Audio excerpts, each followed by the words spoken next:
Oke, jadi saya akan ini ya, tuntaskan dari request kalian itu. Karena seperti yang saya bilang dulu, kalau ngaco langsung ikut kelas yang ini, pasti nggak dapat ilmu, malah bingung gitu. Tapi jadi teman-teman Permata Merdeka itu kan ada 4 ya. Di sini 3. Yang satu itu dari Karawang, tapi jurusannya ini memang dia jurusannya informatika, sehingga dia ngikut kelas TI dan dia juga ngikuti ya karena materinya sama gitu. Tapi kalian kan non engineering juga, non IT juga, jadi agak susah kalau ngikuti itu, udah teknis banget itu. Jadi dari yang kalian kerjakan di UTS itu udah masuk ya. Kita akan bahas aja yang udah kalian tulis di waktu UTS itu.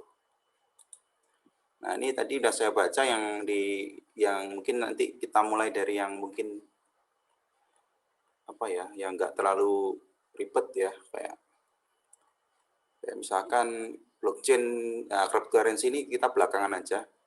Ini cara memahaminya, karena ini teknologi juga baru dan gimana ya, saya perlu kasih gambaran yang lebih mudah dipahami, perlu persiapan lah kalau ini. Khusus cryptocurrency. Cryptocurrency itu nanti menggunakan teknologi blockchain, ya, itu yang baru itu. Nah, saya lihat yang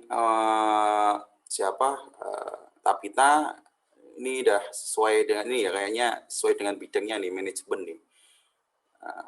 Banyak yang berkaitan dengan manajemen operasional, betul kan? Jadi POS, point of sales, fleet tracking management, asset management. Nah, ini menarik nih. Jadi hari ini kita akan bahas ini dulu. Nah, ini juga mungkin juga beririsan dengan yang dari Andwi ya.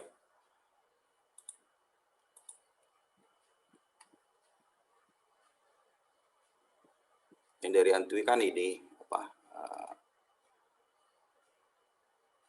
transportasi. Nah, ini berarti kita masih terkaitan nih nanti. Deteksi jalur aman kereta. Oke, betul. Kemudian Kanban kita bahas terakhir aja. Nanti di sistem diproduksi. Termasuk drone emprit mungkin setelah ini minggu depan lah. Ini nanti, jadi kesimpulannya sebenarnya kalau saya tangkap dari yang kalian kerjakan di UTS ini, semuanya udah ngerangkum tuh. Ada yang penasaran dengan IoT ya, IoT. Jadi seperti Tapita yang banyak di tadi manajemen operasional tadi, itu banyak ke IoT itu banyak ke IoT-nya itu. Kemudian Tapita yang Andrew yang drone emprit ya, manajemen mining lah, lebih ke mining, text mining. Nah, itu nanti ada kaitannya dengan, lebih banyak kaitannya dengan artificial intelligence, AI ya, atau machine learning gitu. Terus yang lain-lain cryptocurrency ya, cryptocurrency itu yang terakhir. Berarti kurang lebih ada 3 topik besar lah kalau saya simpulkan. Jadi kita bahas AI, IoT, AI dan big data ya. Kemudian yang terakhir nanti cryptocurrency. Oke, untuk saya bahas yang dari Tapita dulu aja hari ini. Nah, di sini Tapita menyajikan ini ya, beberapa aplikasi yang sudah ada ini, kan sudah ada di pasaran kan berarti. Kayak aplikasi point of sales ini udah dari dulu udah ada. Toms ini punya Telkom ya. Toms dan FleetSec ini hampir sama ya. Jadi ini tracking ya, tracking gitu, manajemen tracking lah intinya gitu. Untuk mengoptimalkan jasa pengiriman barang ya, sebenarnya kayak ekspedisi, perusahaan ekspedisi, JNE, JNT dan kawan-kawan itu juga harusnya menerapkan tracking juga. Jadi menerapkan fleet tracking management harusnya. Tapi saya nggak tahu sejauh mana mereka menerapkan itu ya. Yang selama ini trackingnya adalah tracking barang ketika masuk gudang. Ya, lebih banyak ke data ke ini sih, pergudangan sebenarnya. Jadi setelah data itu masuk ke gudang, baru di-input kan gitu. Tapi belum ada kan fasilitas di JNE yang kita bisa melihat secara real time loh ya. Real time itu berarti detik sekarang dengan detik berikutnya itu ada perubahan data. Itu kan nggak ada, kan belum ada itu. Misalkan si truk JNE itu lagi jalan dari Surabaya ke Malang, sekarang sampai mana? Sampai Pandaan, sampai Lawang, atau sampai mana? Nah, itu kan belum ada kan aplikasi mereka yang sampai seperti itu. Belum, Mbak. Nah, jadi mereka hanya sampai ke gudangnya, baru sampai gudang diinputkan data itu. Nah, IoT sebenarnya bisa memfasilitasi lebih dari itu. Jadi real time. Ya, jadi kalau ini ngomong FleetSight ini kan real time. Real time. Nah, contoh yang real time yang bisa kita implementasikan untuk untuk pengiriman barang yang sifatnya itu ini ya, menjaga kualitas gitu. Contohnya apa? Contohnya adalah es krim gitu kan. Jadi truk es krim itu harusnya lah ya, dia menerapkan IoT gitu buat optimasi kualitas produknya.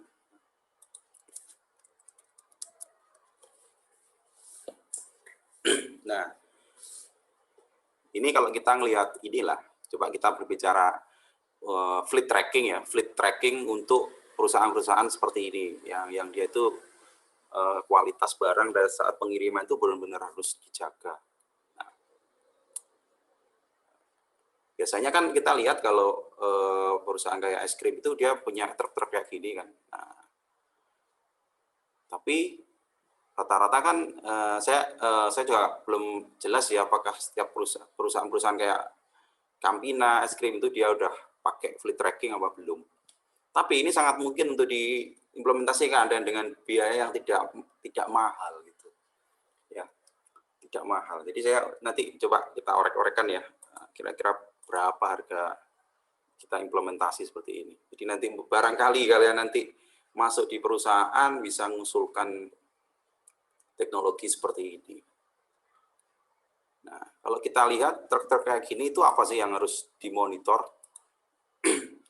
Kalau ini bawa es ya berarti suhu, ya suhu ini dia akan bawa pendingin, ya, bawa pendingin. Berarti kita bisa kasih alat monitor sensor temperatur ya di dalam boxnya ini. Nah, sensor temperatur. Nah, kalau kita mau breakdown lagi, perjelas kita butuh apa gitu. Kita butuh apa? Satu, kita tetap ini ya, kalau kita ngomong sistem IoT ya. Ngomong sistem IoT yang perlu kita butuhkan adalah apa kemarin kalau kita ngelihat arsitektur IoT itu dari bawah ya, dari bawah sendiri itu ada hardware ya, hardware. Nah, kemudian yang kedua di atasnya ada layer communication. Baru yang ke atas layer cloud ya, atau server. Nah, kan server. Baru yang di atas layer aplikasi.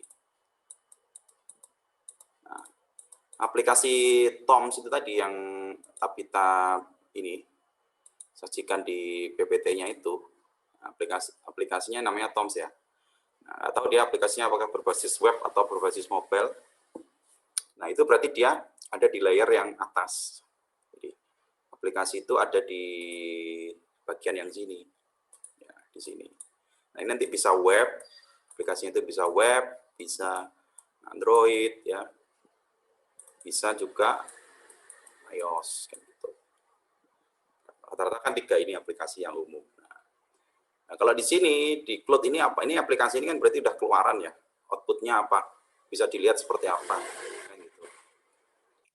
Nah, kalau ngomong di cloud server ini, berarti ini server ya, ini servernya. Oke, kita bahas dari bawah aja. Untuk hardware-nya, kita butuh apa nih? Kalau mau kita buat fleet tadi ya, fleet tracking ya. Fleet tracking. Atau apa? Pokoknya yang tadi lah, ini tadi itu nama aplikasinya. Ya, Ini nama aplikasinya Toms, terus Fleet ini nama aplikasinya, tapi kita sebut itu sebagai ini biasanya Fleet Tracking. Nah, atau Asset Tracking, nah, juga sama. Fleet itu apa sih artinya sebenarnya? Atau Asset Tracking. Nah, Asset Tracking itu yang dimaksud aset itu banyak ya. Nah, gini, kalau kita ngelihat aset tracking, ini ya, aset performance management atau aset tracking. Aset itu kalau perusahaan punya aset, asetnya bisa yang aset bergerak maksudnya ya. Seperti misalkan kalau perusahaan tambang ya ini, traktor, truk-truk yang besar-besar itu. Kalau perusahaan ekspedisi ya truk-truknya itu, sepeda motornya. Kalau Gojek ya asetnya, bukan aset ya kalau Gojek itu ya. Dia nggak punya aset ya. Itu punya orang. Nah, sekarang kalau di luar negeri atau kayak di Freeport, PT Freeport, itu diimplementasikan itu aset trackingnya itu. Jadi alat-alat truk-truk yang beroperasi di tambang Freeport itu semuanya ditempeli alat-alat tracking. Tracking posisi, tracking macam-macam ya. Mesinnya dimonitor, semuanya dimonitor. Jadi nggak hanya mobil aja, nggak hanya mobil, nggak hanya truk gitu, tapi juga alat-alat berat ini, ekskavator, nah, seperti ini juga dimonitor. Kalau juga PLN, misalkan dia juga punya aset kayak misalkan apa ini, apa istilahnya, trafo ya, banyak kan trafo dia yang portable itu. Nah, ini bisa juga diterapkan IoT di sini buat tracking. Tracking itu nggak hanya ya tracking di sini yang dimaksud tuh nggak hanya tracking posisi ya, tapi juga parameter apa yang dipantau di situ. Kalau katakanlah kalau es krim itu tadi, truk es krim tadi ya, selain nge-tracking posisi truk, tapi dia juga memonitor suhu dari truknya tadi, dari boxnya tadi. Sama kayak misalkan trafo ini yang dimonitor banyak ini. Trafo itu nggak boleh kering, misalkan pelumasnya harus tetap bagus. Ya, kalau ini ekskavator misalkan sama, misalkan pelumasnya gimana, bensinnya, suhunya, mesinnya panas apa enggak, itu perlu dimonitor juga.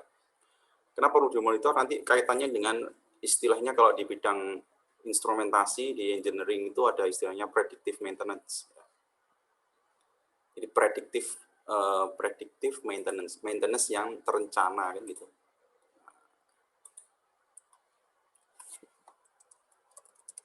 Predictive maintenance.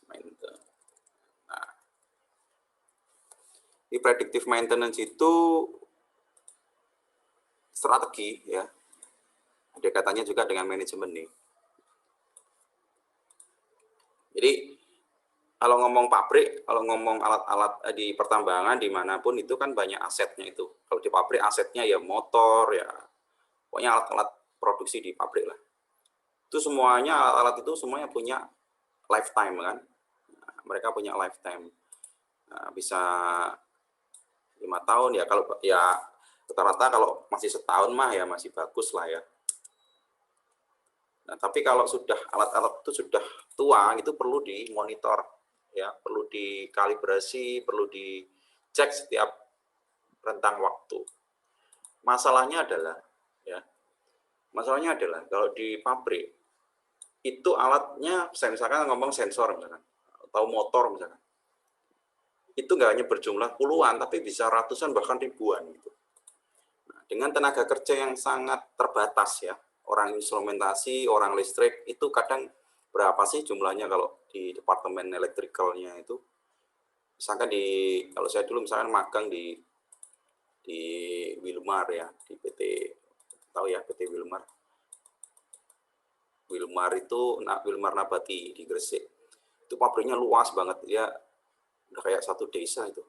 Dan produknya itu dia pengolahan sawit, tapi yang produk paling jeleknya itu adalah minyak jelantah itu ya, minyak goreng yang masih putih kental itu.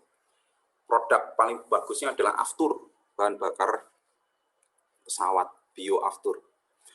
Berarti produk turunan dari kelapa sawit itu banyak. Sehingga di PT Wilmar itu kalau digambarkan itu plannya itu wah luas banget ya. Luas banget, dan di situ ada blok-blok sendiri, blok produksi untuk minyak goreng, itu ada produksi untuk aftur, dan ini jaraknya bisa ratusan meter ini. Kalau jalan, orang jalan dari sini ke sini, wah capek banget, saking luasnya gitu. Nah, tapi PT Wilmar ini kan ini ya multinasional, pusatnya di Eropa kalau nggak salah. Produknya yang kalian tahu adalah minyak goreng Sania, minyak goreng apa ya? Nah itu PT Wilmar. Nah, hebatnya PT Wilmar itu selalu update dengan teknologi. Jadi alat-alatnya, sensor-sensornya dan lain itu selalu yang terbaik, yang terbaru. Setahu saya gitu sampai sekarang. Jadi manajemen pabrik yang luas sekali ini tidak mustahil kalau semuanya dilakukan manual, karena dia hanya ada personel di departemen instrumentasi dan electrical itu nggak lebih dari 50 orang paling. Ya. Dan dia punya tugas untuk setiap masing-masing plan ini. Kalau dia harus menangani di sini, ini bisa ribuan apa sih alat-alat yang harus dimonitor. Ya utamanya misalkan motor ya, motor itu pasti.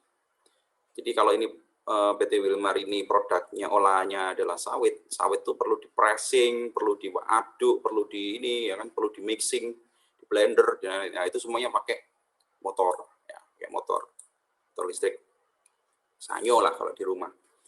Tapi yang kelasnya besar, ya. Kelasnya besar. Nah, pelat-pelatan ini itu punya lifetime gitu loh.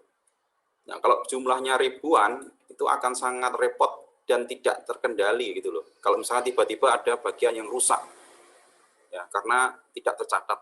Jadi bisa dibayangkan kalau ini ada 5.000 alat, semuanya harus dicatat satu-satu, setiap hari, setiap jam berapa harus dicatat, setiap minggu harus dicatat, dievaluasi, itu kan sangat berat kalau menggunakan sistem manual.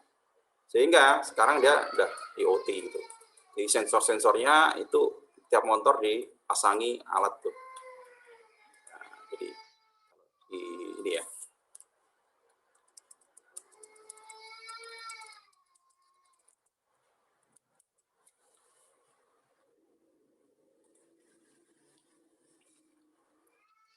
Nah, jadi alatnya motornya itu dikasih sensor ya, ditancepin sensor gini. Nah, sensornya biasanya adalah sensor vibrasi, sensor getaran dan sensor suhu. Jadi motor itu kelihatan akan rusak kalau getarannya itu tinggi. Ya, jadi getarannya nggak beraturan. Dan dia akan cepat rusak kalau dia itu temperaturnya melebihi batas. Nah, jadi dua parameter itu yang dipantau dah. Dipantau setiap detik, bahkan setiap detik. Nah, kemudian nanti di layer aplikasi dibuatkan program ya. Nanti di sini dibuatkan program buat mendeteksi jika ada motor yang dia itu melebihi batas suhunya atau getarannya, akan dikasih warning. Oh, ini waktunya nyervis. Sehingga departemen maintenance, departemen electrical tinggal ke sana gitu. Sangat membantu IoT itu. Nah, kembali lagi di kasus fleet tracking tadi, apa yang bisa kita lakukan kalau seperti itu ya? Ya, kita bisa misalkan tadi studi kasusnya adalah truk es krim itu tadi. Truk es krim tadi. Berarti kita bisa kasih sensor suhu ya. Sensor suhu itu berapa harganya atau macamnya ya. Nah, sensor suhu itu kan ada macam-macam ya, kurang lebih kayak gini. Yang buat mainan lah, misalnya buat TA, buat prototipe itu yang kayak gini nih, pakai LM35 ya, harganya cuma 15.000 nih. Jadi dia bisa ngukur suhu dari 0 sampai 100 derajat Celcius, bisa. Tapi kalau udah di atas 100 derajat Celcius dia nggak bisa. Ya, cocok ya kalau diimplementasikan di fleet tracking yang truk tadi itu masih cocok nih, masih bisa karena ringnya itu mulai dari berapa? 0 sampai 100 derajat Celcius. Ya. Dan dia bisa mendeteksi suhu setiap 1 derajat, perbedaan suhu setiap 1 derajat Celcius itu bisa deteksi dia.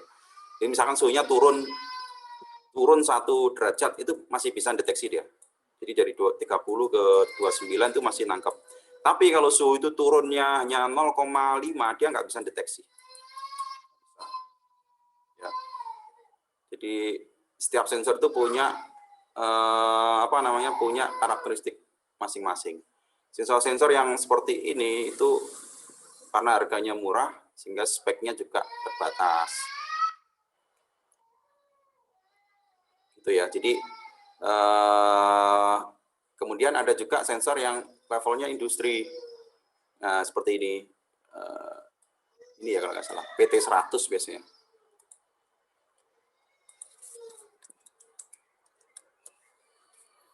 Nah, sensor-sensor yang seperti ini sensor yang standarnya industri,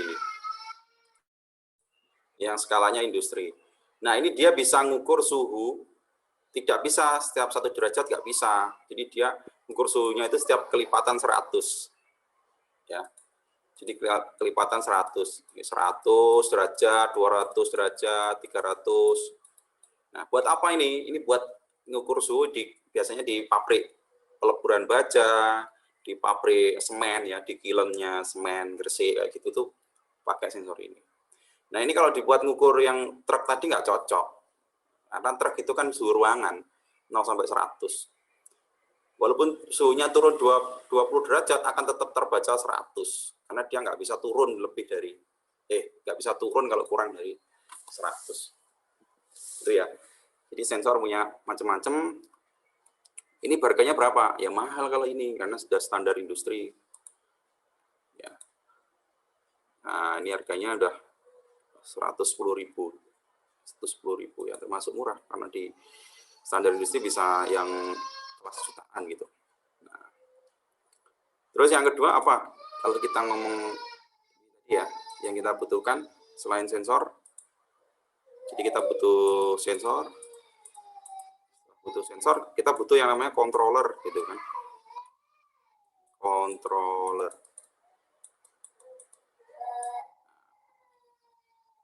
apa yang bisa kita pakai kalau untuk kasus truk itu tadi? Karena controller juga macam-macam ya.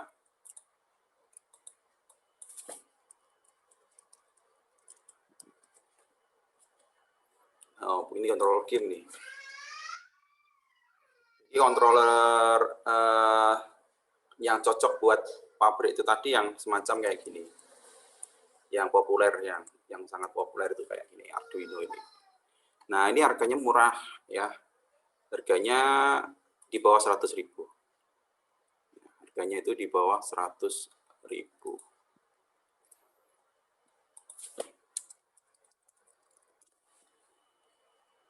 Nah, ya kan harganya cuma 75 berapa ini.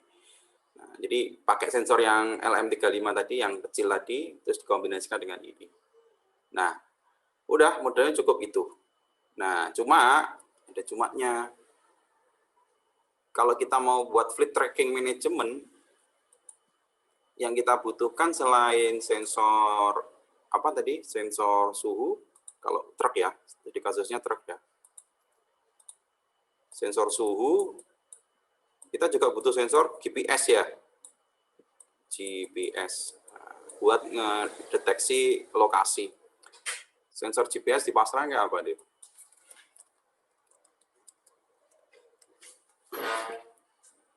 Nah, ini sensor GPS nih.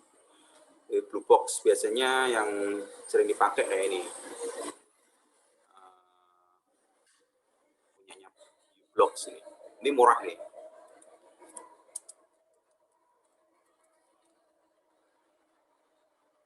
Nah, harganya mulai dari 59.000 ada ya. Nah, tapi gini, tapi akurasinya juga beda ya. Jadi rata-rata sensor kayak gini ini untuk akurasi, kalau buat tracking truk masih cocok, masih visible lah. Tapi gini, misalkan kalau GPS ini itu nggak presisi kalau misalkan kalian deteksi keberadaan kamu misalkan di dalam rumah ya. Terus rumahmu misalkan ya kurang standar lah, misalkan rumah BTK-nya kan 7 kali 10 meter ya biasanya ya, versi yang standar. Kalau kamu bergerak dari ruang tamu ke kamar mandi terus ke dapur, menggunakan sensor ini nggak akan terdeteksi tuh pergerakannya. Karena biasanya dia paling enggak lah dia itu bisa berapa meter ya, 5 meter ke atas lah baru baru kedeteksi gerak. Gitu.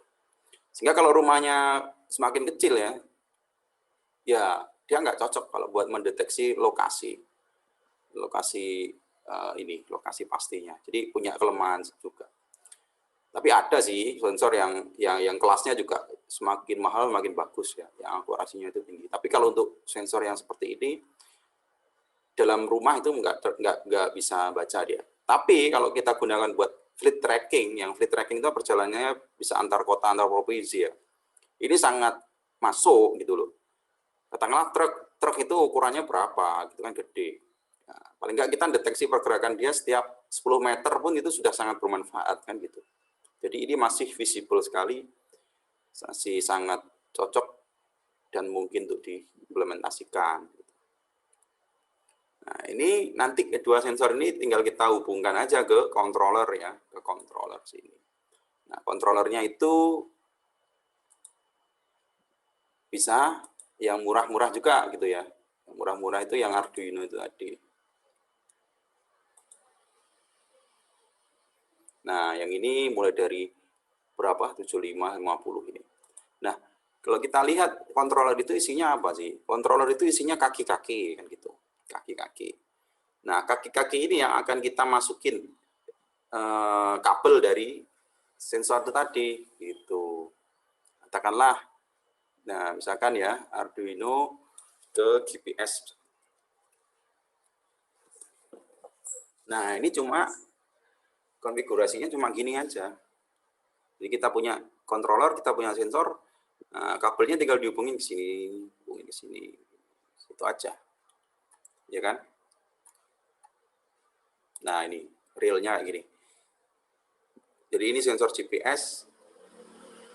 Ini antenanya ini modulnya. Tinggal colokin aja ke sini. Nah, kalau sensor apa tadi? Suhu ya, M35. Nah, itu juga sama, tinggal dicolokin aja. Nah, ini realnya gini nih. Ada nggak? Nah, jadi punya 3 kaki, masukin ke sini. Ada kaki ground, ada kaki power, VCC, ada kaki data. Oke, jadi secara fisik seperti itu ya. Nah, ini yang dibuat untuk tugas akhir anak-anak elektroinformatika itu seperti ini.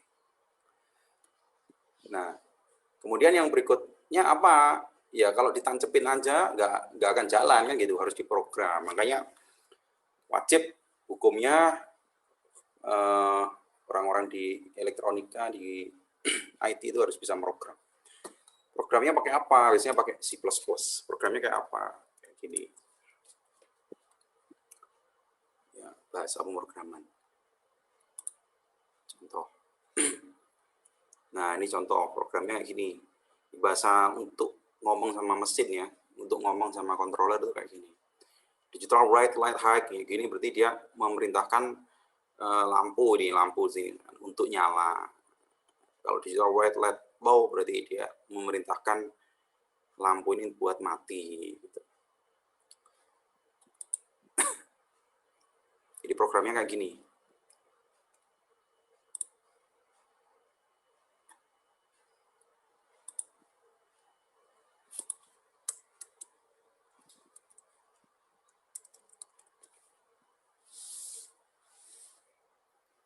Nah, buat baca sensor programnya itu kurang lebih kayak gini. Nah, ini contoh ini. Nah, ini program buat membaca sensor. Jadi analog read, jadi di write, kalau tadi write ya berarti dia mengeluarkan aksi ke lampu, misalkan lampunya nyala. Kalau ini kebalikannya, dia mengambil masukan dari sensor. Nah, analog read anol itu adalah kaki, nomor kaki. Nah, misalkan tadi sensor apa itu tadi? Sensor suhu tadi. Misalkan ini ya. Tadi kan misalkan ini sensor suhu, itu kan masuk ke salah satu kaki ya. Kakinya kaki nomor berapa itu harus dikasih tahu, harus ditentukan. Kakinya adalah kaki yang nomornya A0. Nah, ini A0. Nah, programnya tinggal baca data yang dimasukkan ke kaki A0 itu datanya berapa derajat Celcius gitu. Atau kalau GPS berarti dia langsung mengeluarkan nilai posisi atau lokasi dari alat ini. Jadi gitu ya gambarannya di programmingnya kayak gitu. Nah sampai sini ini belum IoT karena apa, datanya itu masih berhenti di sini kan, berhenti di sini ya. Ini belum masuk ke layer-layer atasnya. Kalau kita berbicara IoT bedanya itu. Jadi IoT itu dari bawah ke atas. Nah, kalau cuma berhenti di sini di hardware aja, berarti dia masih belum, datanya itu masih belum masuk ke server ya. Jadi ibaratnya kalau truknya itu tadi ditempeli udah dikasih controller, udah dikasih sensor, nilainya ya hanya berhenti di situ, nggak bisa disimpan di database di cloud. Karena kita belum ngomongin, kita belum implementasikan layer-layer berikutnya ini. Gitu. Atau datanya itu masih bersifat stand alone gitu ya. Misalkan gini.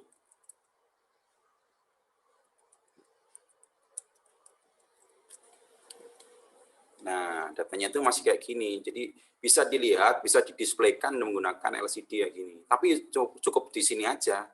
Kalau kita pengen tahu suhunya, kita harus datang ke alat ini, kita lihat gitu. Nah, karena belum IoT. Nah, ini masih elektronik istilahnya gitu. Outputannya masih di situ, tidak bergerak kemana-mana.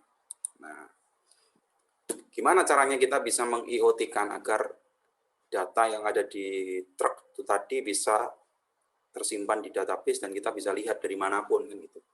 Kita perlu menambahkan modul komunikasi. Karena kalau kita melihat di sini tadi, setelah hardware ini ada layer komunikasi. Berarti kita harus menambahkan satu alat di sini, modul tambahan yang kita tancapkan di controllernya. Nah, bentuknya kayak apa? Contoh ya, kalau kita pakai, kalau itu kan truk ya, truk kan nggak mungkin pakai wifi ya, mungkin aja ya. Misalkan si sopirnya dia tethering gitu, sopirnya tethering, atau di truk itu dikasih modem, nah itu bisa berarti pakai wifi, berarti alat ini connect ke wifi. Tapi kalau misalkan modemnya di bawah si sopirnya yang keluar gitu makan, berarti kan si alatnya nggak bisa connect ke server ya kan. Nah, berarti kan tidak ideal. Berarti kalau bisa alatnya ini bisa langsung terhubung sendiri, ada atau tidak ada wifi kan gitu. Sehingga kita perlu kasih semacam handphone gitu di sekitarnya sini.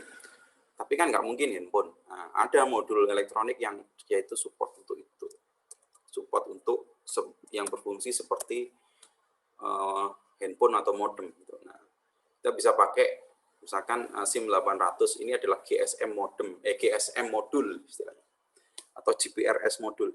Dulu masih ingat ya, GPRS itu lama ya, bisa buat internetan dulu, bisa, cuma lambat banget. Nah kalau untuk ini cukup, GPRS masih cukup, karena apa? Karena kita tidak butuh kayak kita buka YouTube dan lain-lain kan enggak. Alat ini kan hanya berfungsi, hanya butuh buat ngirim data lokasi sama data suhu ya, ibaratnya hanya ngirim koordinat x, y ya, sama apa data temperatur itu bisa 35 ya kan, derajat Celcius atau berapa, berarti kan karakternya cuma dikit yang dikirim. Nah ini kalau pakai GPRS tuh masih memungkinkan gitu, atau pakai GSM yang masih apa, bukan 4G tapi 2G itu masih bisa, itu masih memungkinkan karena data yang dikirimkan sangat kecil, kayak orang SMS. Ya. Nah, untuk ngirimkannya ke sana itu butuh modul komunikasi. Nah, ini macam-macam kita bisa pakai yang model GPRS seperti ini yang koneksinya paling jelek lah gitu ya. Tapi kan di mana-mana di desa pun terpencil, insya Allah masih ada kan sinyalnya. Nah, kita juga harus memikirkan itu. Nggak semua jalan yang dilewati truk itu tadi itu sinyalnya bagus. Ya. Sehingga itu harus dipikirkan. Tapi kalau misalkan yang bagus, bedanya apa sih? Ya bedanya lebih cepat lah ngirimnya kalau pakai 4G. Kalau ini ya mungkin ada delay sedikit lah, intinya gitu. Tapi secara teori karena ini teks yang dikirim hanya sedikit ya, nggak masalah sebenarnya pakai teknologi yang masih jadul gini nggak apa-apa. Ada juga yang sifatnya itu 4G ya, 4G modul yang sudah oh ya ini tadi harganya berapa? Ini tadi kan ngomong harga ya.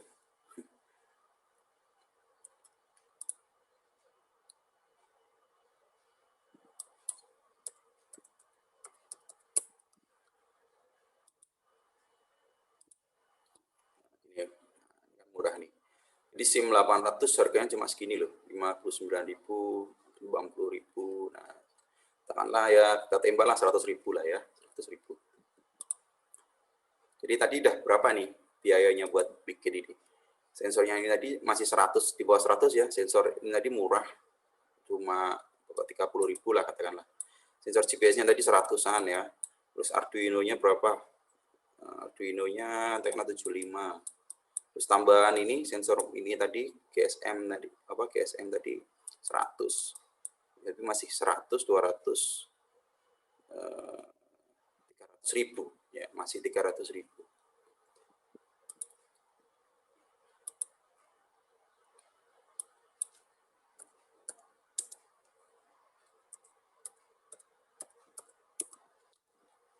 Nah, ini yang versinya udah 4G ya. Jadi cepet ya. Tapi sayangnya itu gini, kalau kamu pakai 4G ini kan dia nggak bisa pindah ke 2G atau GPRS ya. Ketika udah masuk kampung gitu, ini dia akan hilang karena BTS dia nggak bisa baca BTS yang 3G. Nah, harus 4G terus. Nah, itu kelemahannya ya. Tapi ini cocoknya buat apa? Cocok kalau misalkan dia itu bukan mobile. Kalau fleet tracking itu kan mobile ya, bergerak terus. Truk itu kan aset itu kan bergerak terus. Bisa antar kota, bisa antar provinsi, bergerak terus ya. Sehingga sangat butuh koneksi yang stabil. Nah, kalau yang kayak gini 4G ini kita bisa gunakan buat yang statis ya. Misalkan lampu lalu lintas. Ya kan, monitoring lampu lalu lintas itu kan lampu lintas ya di situ. Atau barang-barang yang sifatnya itu statis di perkotaan, tempat sampah atau yang lain-lain, suhu kota dan lain banyak ya. Jadi tergantung ini. Nah, ini harganya juga mulai mahal ya harganya. Nah, katakanlah inilah 200, 900. Ini masih di bawah 1 juta ya. Nah, ini sekitar ini. Nah, dari sisi hardware cukup itu ya, udah cukup ini. Nah, alat ini yang nanti kita, oh iya kurang baterai ya.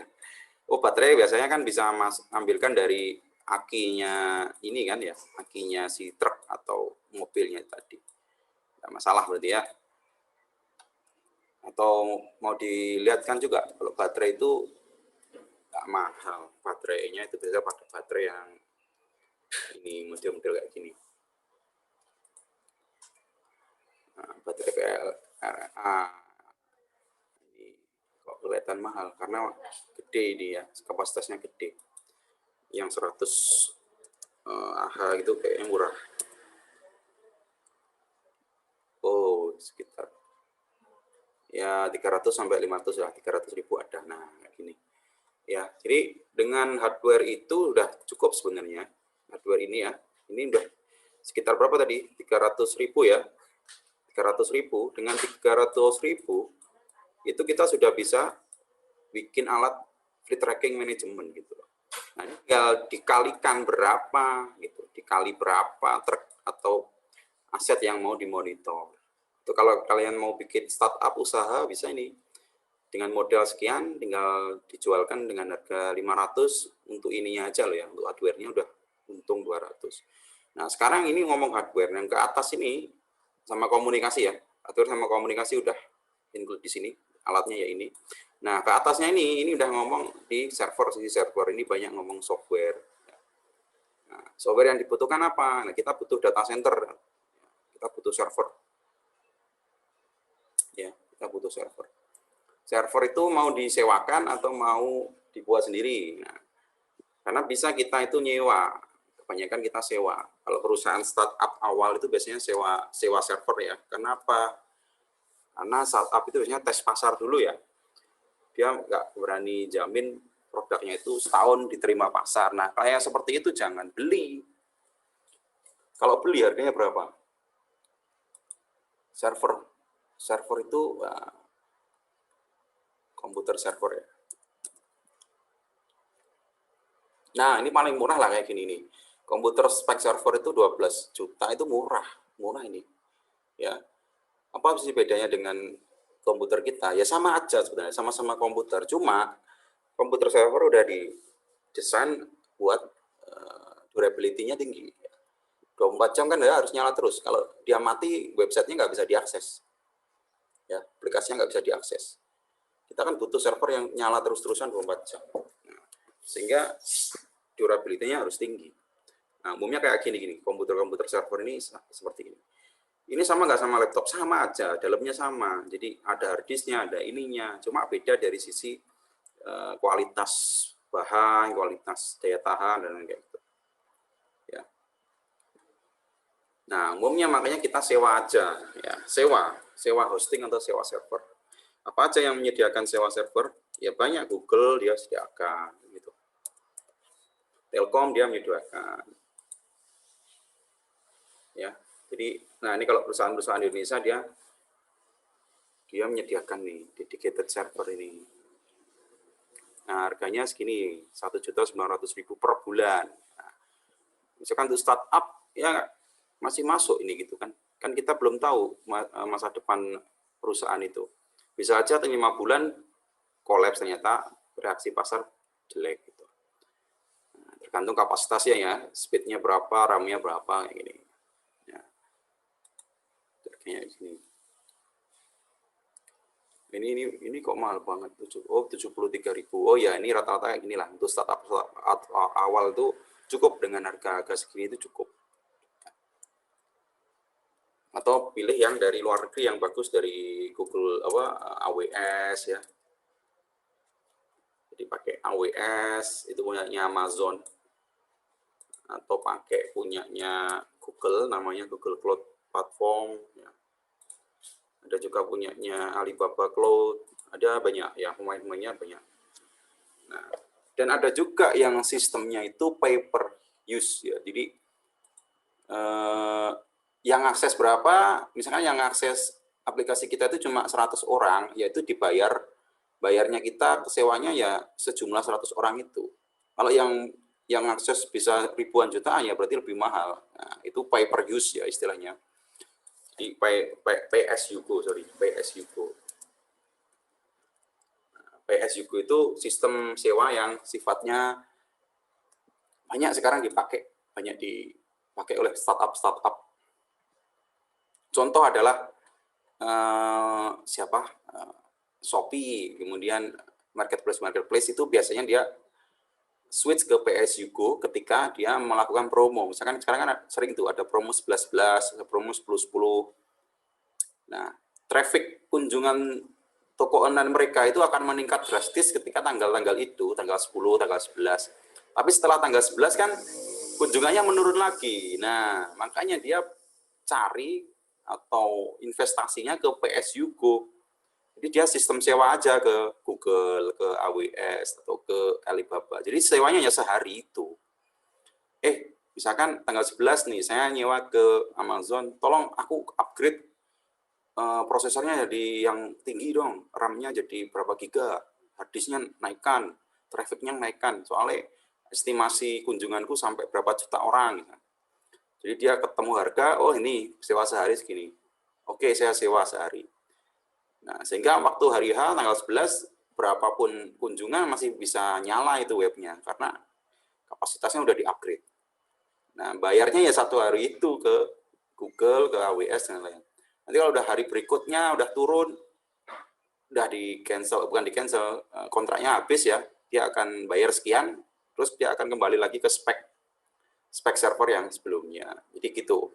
Jadi dinamis ya, dunia di server itu dinamis. Kalau kita mau investasi alat sendiri ya mahal gitu loh. Buat apa juga.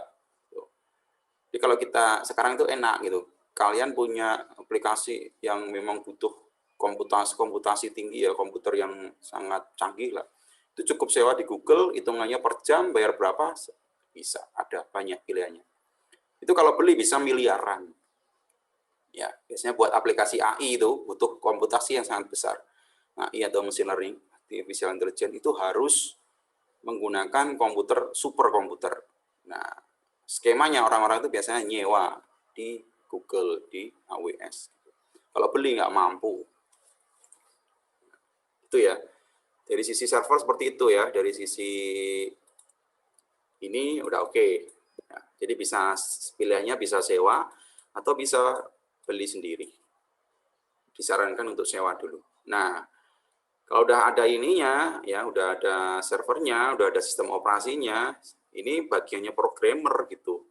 Mereka harus bikin web ya atau web. Nah, bisa pakai apa ya macam-macam ya. Pemrogramannya yang populer bisa pakai PHP ya, PHP programmer. Di bahasa pemrograman PHP itu untuk membuat membuat web ya. Bisa pakai JavaScript ya.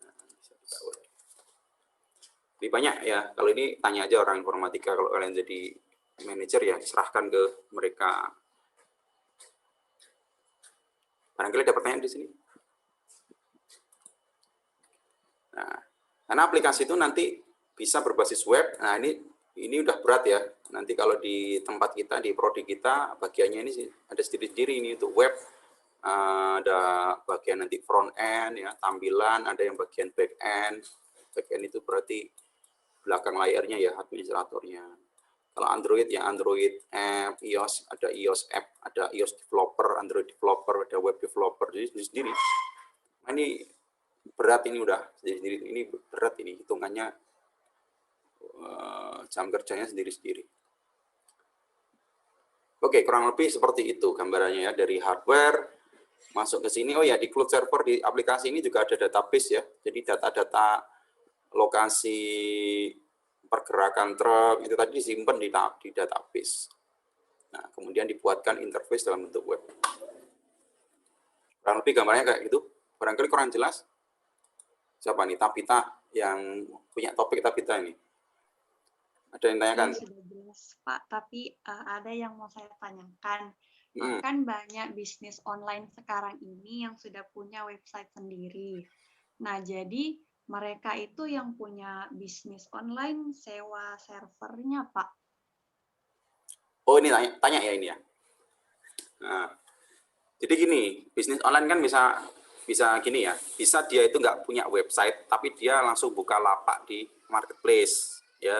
Pilihannya bisa di Tokopedia, bisa di Bukalapak, bisa di Shopee. Umumnya sekarang kan kayak gitu kan, kalau untuk orang-orang itu, dia nggak punya online shop. Online shop yang dimaksud itu ya, misalkan ini Jakarta Notebook, misalkan.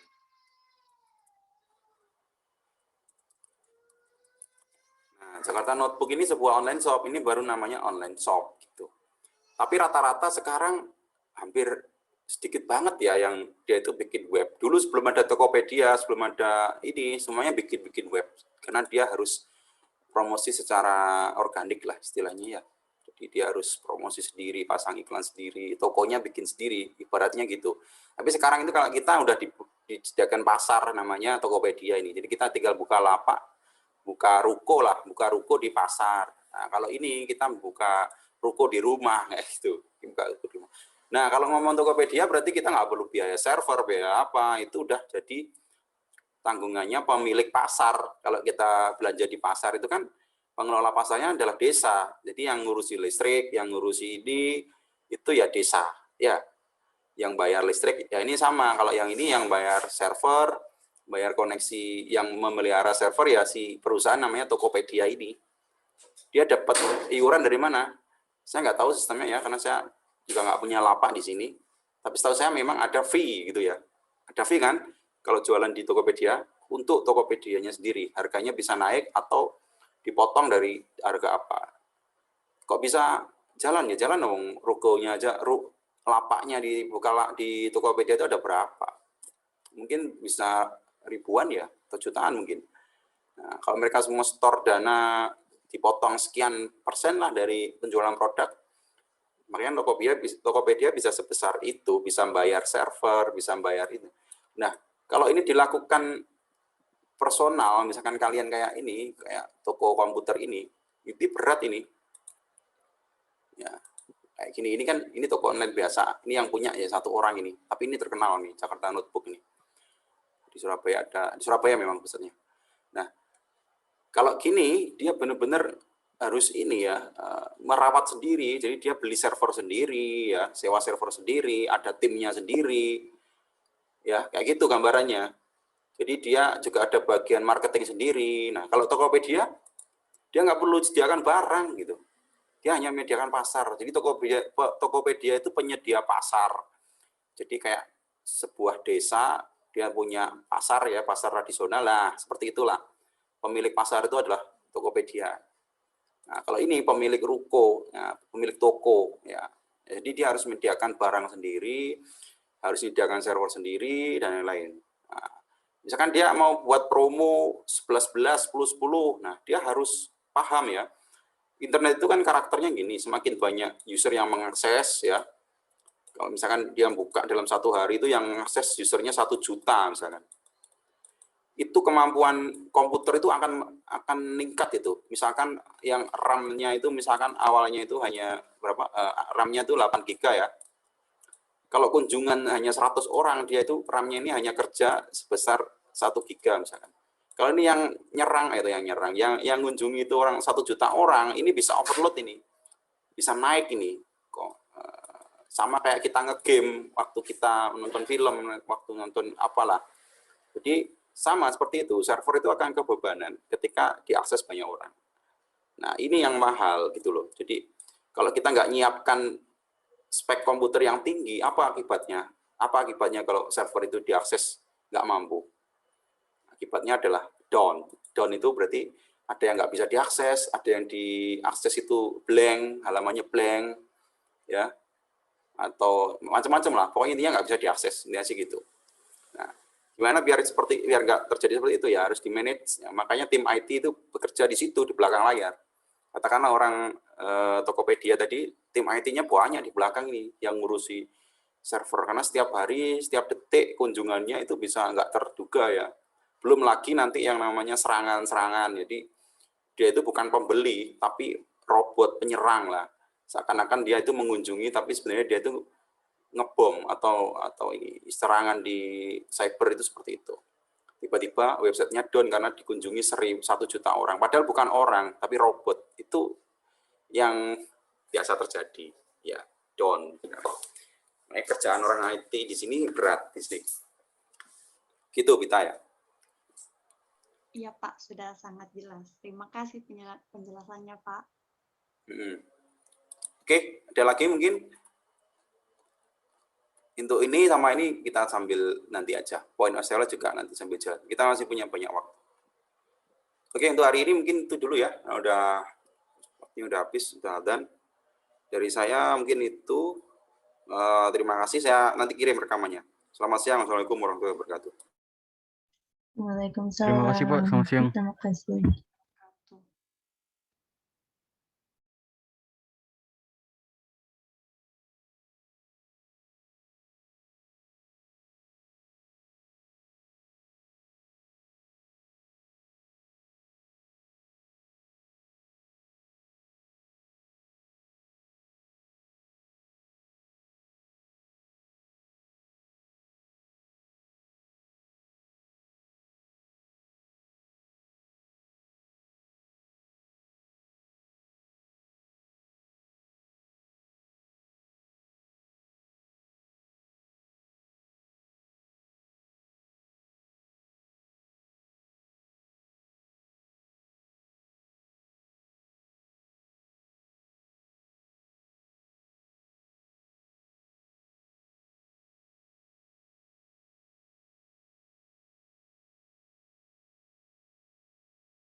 Oke, kuliahnya diakhiri ya, karena udah jam segini.